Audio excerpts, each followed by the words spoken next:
Heading home from the Mahoning Shadow Shuffle Trail. I did that half marathon today.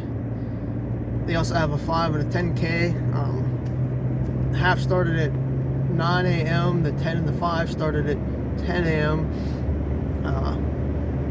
It was definitely cold this morning. 42, I think, when I pulled in. So I was expecting the trail to be a couple degrees colder, just because of the shade from the trees and stuff like that. Actually, it wasn't too bad. I probably overdressed a little bit. I had calf sleeves on. Then I got my 2XU compression shorts with a pair of shorts over top. That way my balls didn't freeze. Then I put on a long sleeve shirt with my cutting weight sauna suit and my light leg mints. I had a gaiter, a visor beanie. The cutting weight sauna suit I thought was going to be perfect because it was in the 40s. It got a little bit too hot and sweaty, probably about 4 miles in. It's alright. I'd rather have been warm today than cold. Plus I needed a good workout, so getting a little bit more water weight off me definitely couldn't hurt. Finished first overall in the half with like a 1:28 something time. It's a little deceiving, I'll get to that, because it's actually 13 and a half miles, not 13.1. It was a little long today.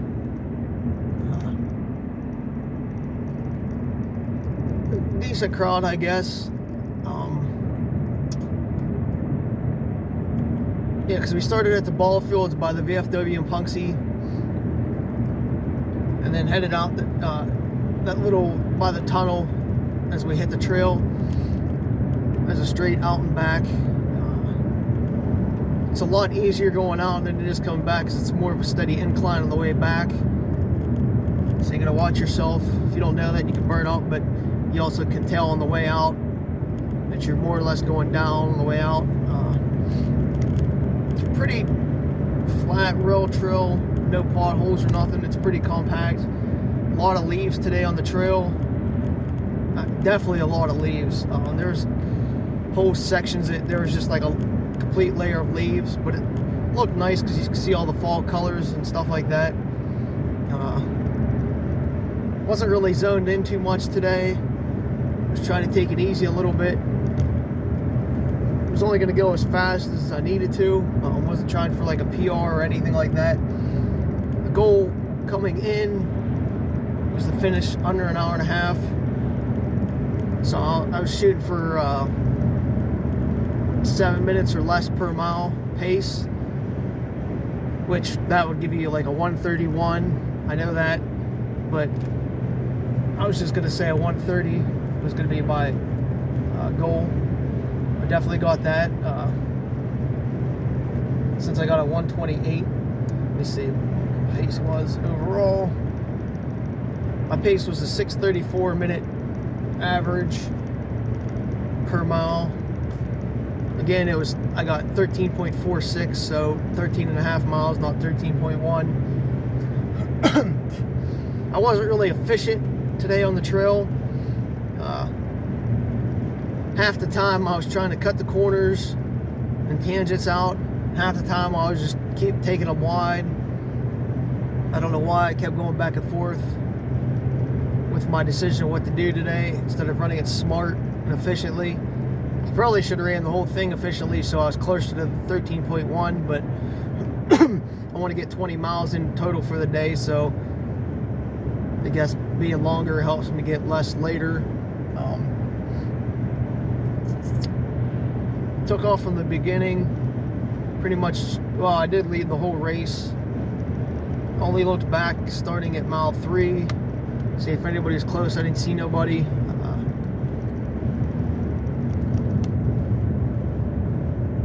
I know at the turn I had like a 4.5 minute lead, maybe a 5. I can't remember exactly. I remember 43:17 is when I was on the turnaround after I took a drink. So 43:17, and it was definitely like I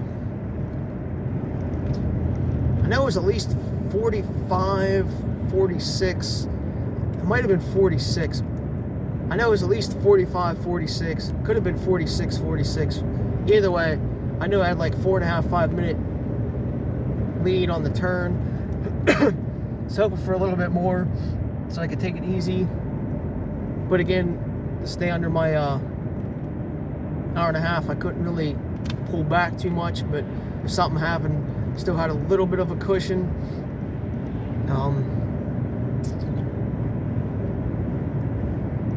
Yeah, so as we started, like 6/10 into the race, I saw like mile marker 1, and I'm like, oh shit. I was like, all right, so the course is going to be short. It's not going to be 13.1, and I was like, oh, this is going to suck. And then like after the 5K turnaround, all of a sudden like the miles started to get longer and longer, and I was looking at my watch when I hit like the mile markers on the trail or whatever, and I was like, well, definitely 2/10 like distance wise longer on my watch than like, we'll say like mile 4, mile 5, whatever, mile 6. I was like, all right, so it's now 6.2 on my watch instead of 6, and then 5.2 instead of 5. So I'm like, oh great. I did worry a little bit before the turnaround, because I knew the turnaround should have been at like the mile 14 mile marker from where we started, because when I videoed the course the other day, I knew that's where it should have been. And I was hoping, because I was going off the mile markers, that 2/10 down the trail, there's actually going to be like a turnaround sign and people there, instead of just like having to turn around at the 14, because I missed the pre-race briefing. But luckily there was people at the we'll call it 6.75 turn, whatever, instead of 6.55. And then I guess everybody else ran down to it too, so that was nice. Because I was concerned, because you know, you don't know if somebody like cuts it short because they only wanted to do the 13.1, you know, then they can catch you because they took off that 0.4, whereas you ran the extra 0.4. So I was a little bit concerned, but I wasn't too worried about it, because I had enough juice, well, in reserves. If I needed to pull it out, I probably could have.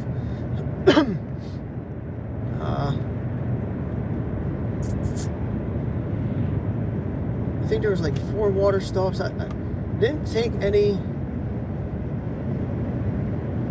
water until like 4.5, 5 miles, whatever it was. There was 2 guys on the right hand side. I grabbed their drink and I said, I'll get it on the way back too. Then on the turnaround, I think it was orange Gatorade I took a cup of. And then at the back of those 2 guys again, I took another thing of water. And then the last one, woman and a guy had some Gatorade bottles. I took some orange there, just to keep my electrolytes up. Since I didn't take any water with me, I was going to take some Noonan water in my naked belt, but they said before the race there was like 8 stops along the course. I was like, oh, that's plenty. I probably could have used one a little bit sooner in the course, like on the 1.5 turnaround for the 5K, but they weren't really set up for it, so I didn't get to. Saw a bunch of squirrels today. Race-wise, not too much to say. I pretty much, I ran alone for the first 9-10 miles till the 10K started coming.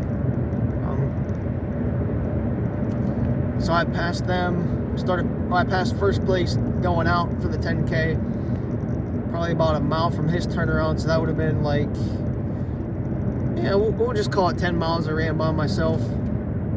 Well, scratch that, because on the way back I was passing the half.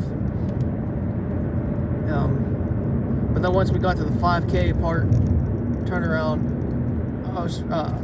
I had a bunch of 5K people in the front of me, which is what I was looking forward to, you know, to take my mind off of things and use them as a little bit of like a pacers or a rabbit to chase down.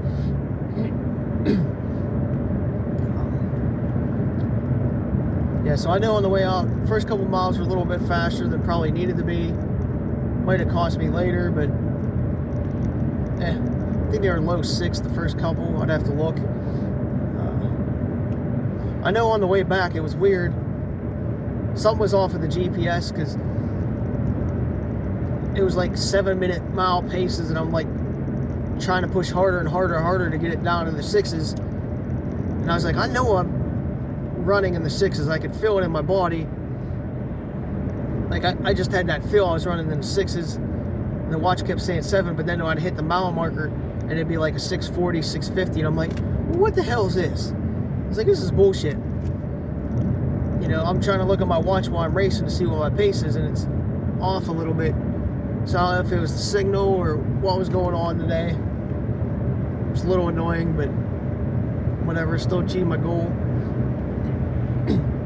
The last couple miles, we'll say the last 3, I was looking at my watch. Well, even I guess before then, probably the first half of the race, I was trying to figure out, like, I tried to break it up into thirds. You know, once I finished 4.3 miles at the time, I was like, all right, so if I times this times 3, I'm under 100, an hour and a half. But then the last 3 miles, I was really looking at my watch, trying to figure out what I needed to do to get under that hour and a half mark. Since it was 0.4 long, I had to take that into consideration time-wise, so I had to knock off, we'll say like 3 minutes, what my time would have been to stay under that.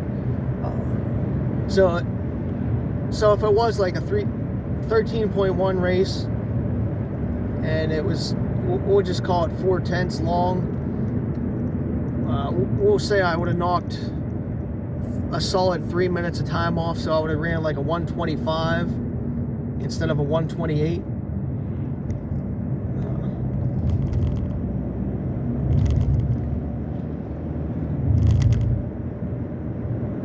So I would have been like 5 minutes under.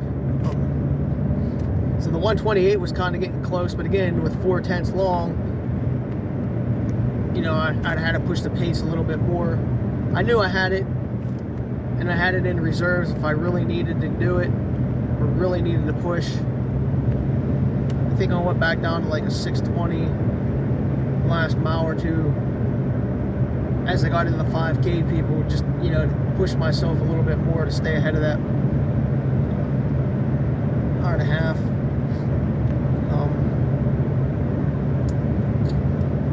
But yeah, I definitely got hot. I think, yeah, I even opened up my Blake mints after a while, because they radiate the heat pretty good from my wrists up. A little bit cold now, my hands are a little bit cold now, but it's because I was out for awards for like an hour.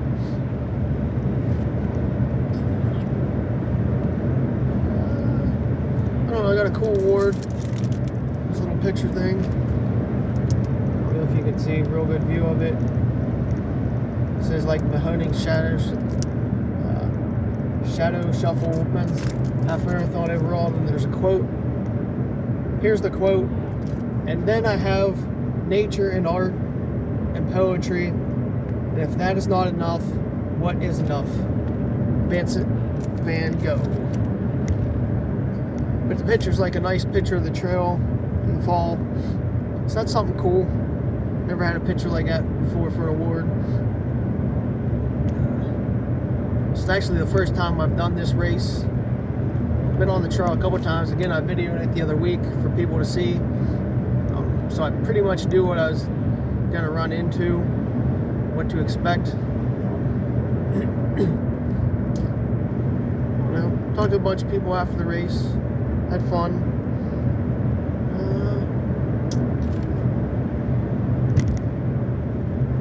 Guess that's it. I'm gonna get home and run like 6.5 more.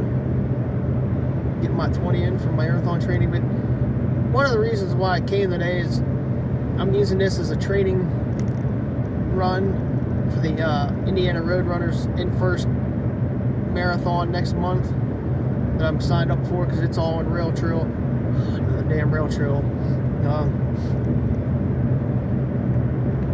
But I was seeing where I'm at for this. So for 120, we'll say we'll just double the 128, because we'll figure I'll slow down for the Roadrunners one a little bit, because that weather plays a huge factor, and just because it's a full marathon, and whatever, I didn't push fully today where I could have or needed to. So 128 times 2, 256. So right now where my training is, I'm gonna say I'm at like a 256 rail trail marathon. If everything works out all right, that gives me a little bit of a buffer, since again today's longer. So that 256 takes into consideration a mile longer course, because today was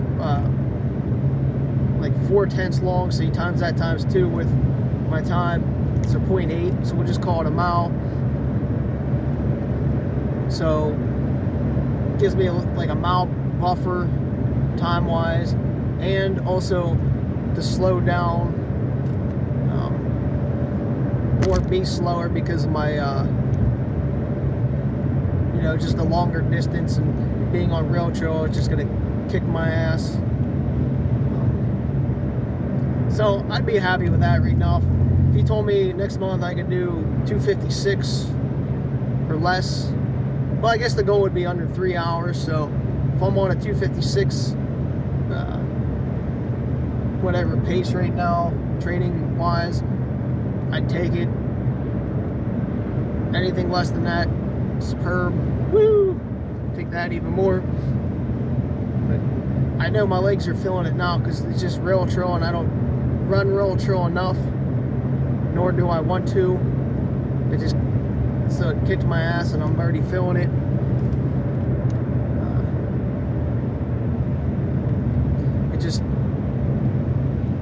It's just harder to run on rail trail, because I don't like to run on flat things that much. Even though there's probably 500 feet a gain today. I know at one point there was like 440 or 50, whatever. I don't know what I ended up with. I could probably look, but I don't want to. I guess I will. No, I'm curious. Damn it.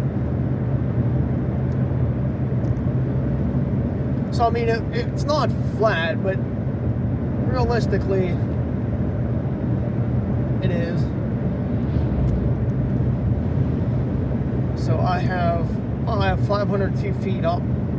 So 502 feet down, roughly, since it's straight out and back, over 13 miles. That's decent. Whereas in First is up on the way out, all downhill on the way back. So I should be able to recover and relax a little bit on the way back if my legs don't blow up on the way out. And as I said last week, my Endorphin Pros, the originals, are definitely done. I said that last week. I just wanted to try to get another race out of them. I might wear them tomorrow, even though they're done. But they got some tread. They just have no bounce. So I'm just running on pure ability now, and not the spring of the carbon plates. I felt no bounce at all today. I was thinking about that during the race a little bit. I was like, man, I could really go for some bounce right now, or spring motion from the carbon plate, and I just didn't have it. And I was even leaning forward a bunch. and I definitely didn't feel it. So they're definitely done. They definitely have 150 miles on them, I guess. Just pure race miles, if not more. I know Pittsburgh Marathon numerous 5Ks and a couple of halves like today. So 38 miles alone just from, or 40 from Pittsburgh and today, plus whatever races I did beforehand. So they're definitely done. Looking forward to the new ones with some spring. I did notice I was setting back a lot today. More mid-foot and hill striking. I tried leaning forward, but I just didn't have the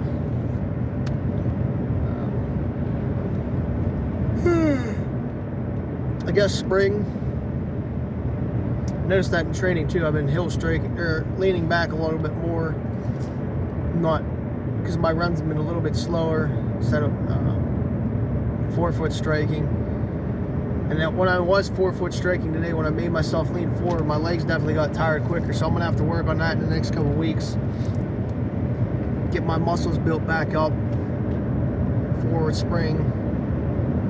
So yep, definitely it now. So until next time. Woo!